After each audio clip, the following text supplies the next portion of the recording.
Hola, ¿qué tal? Mi nombre es Germán Franco Toledo. eh, Soy de tercer semestre.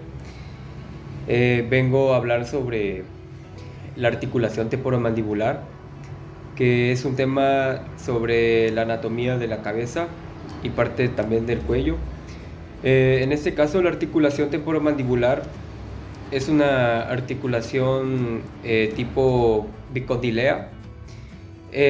Más que nada tenemos dos articulaciones, uno a cada lado de la cabeza, eh, en el que está conectada pues entre el cráneo y la mandíbula. La articulación temporomandibular se encarga de conectar estas dos partes del hueso, tanto del cráneo como de la mandíbula, y le da pues movilidad a la cabeza.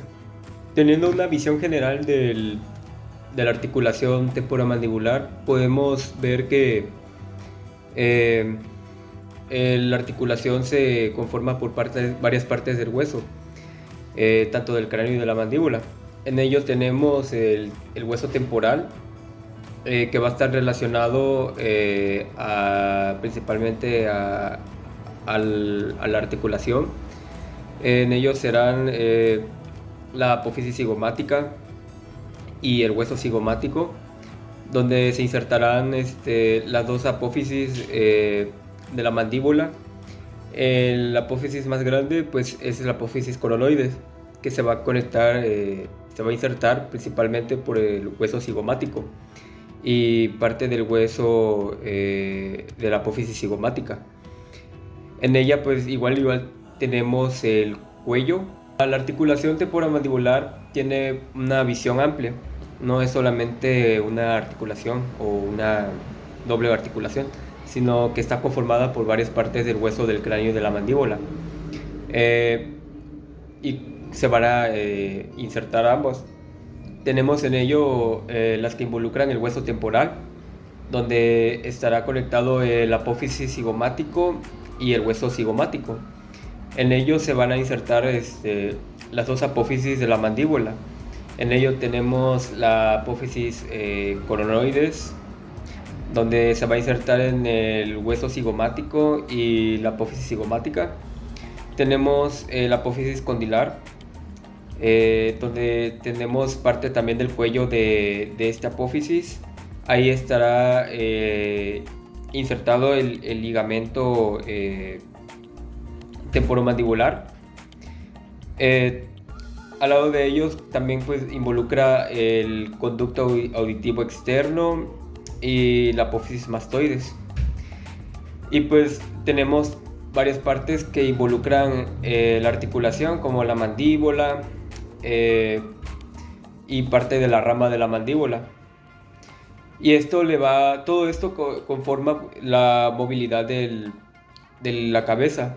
En ello podemos mover eh, ejercer ciertos movimientos en nuestra cabeza, principalmente en la masticación o cuando queremos hablar.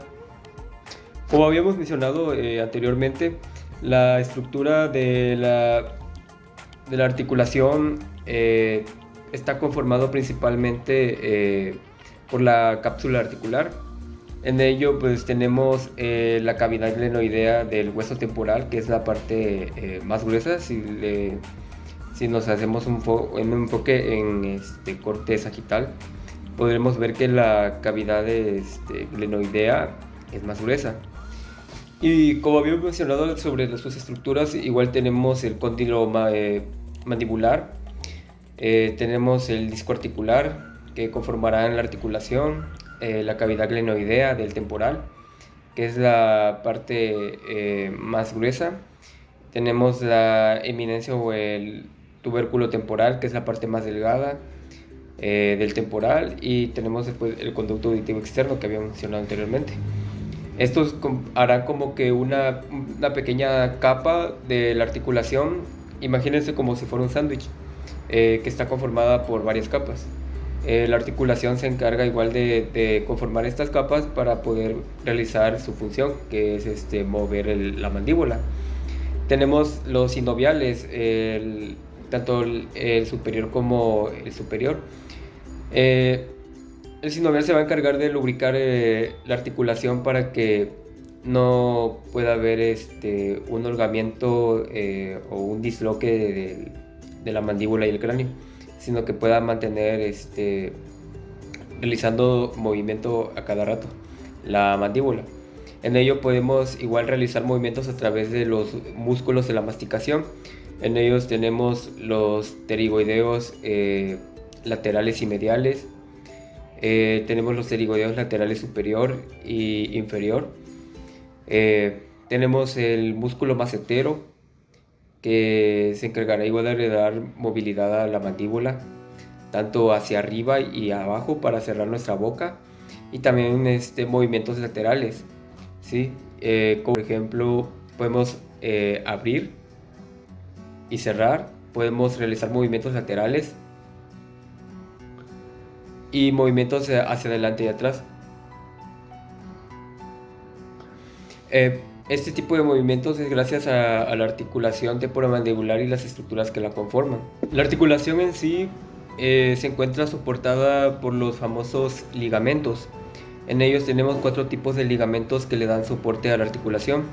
Tenemos los ligamentos colaterales, o dichos como ligamentos medial y lateral, que su función va a ser conectar los lados mediales y colaterales del disco articular y al mismo lado del cóndilo.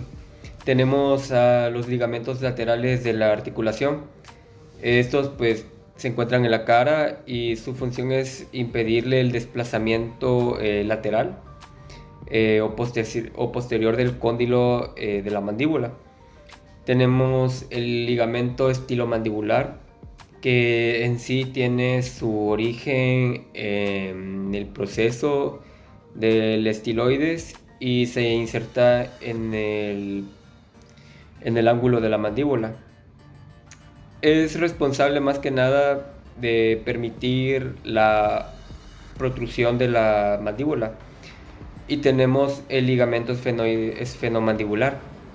Este se extiende entre la espina del hueso esfenoides y la língula de la mandíbula y contribuye a limitar los movimientos excesivos de la protrusión y la apertura. Y por último tenemos la vascularización de la articulación. En ello tenemos que la articulación temporomandibular está irrigada por 3 arterias. Tenemos entre ellas la arteria auricular profunda, la arteria temporal superficial y la arteria timpánica anterior, que estas 3 van a irrigar a la articulación. Y tenemos que también será inervado por el nervio trigémino, que principalmente es por el nervio de la mandibular, ya que el nervio trigémino en sí pues termina en 3 fases, tanto la oftálmica, la maxilar y la mandibular. En caso de la articulación es la mandibular, y le dará lo que es los dolores o los flujos de los vasos sanguíneos a la articulación. Esto es todo lo que tengo que decir acerca de la articulación temporomandibular. Espero que sea de buena información y nos vemos hasta la próxima.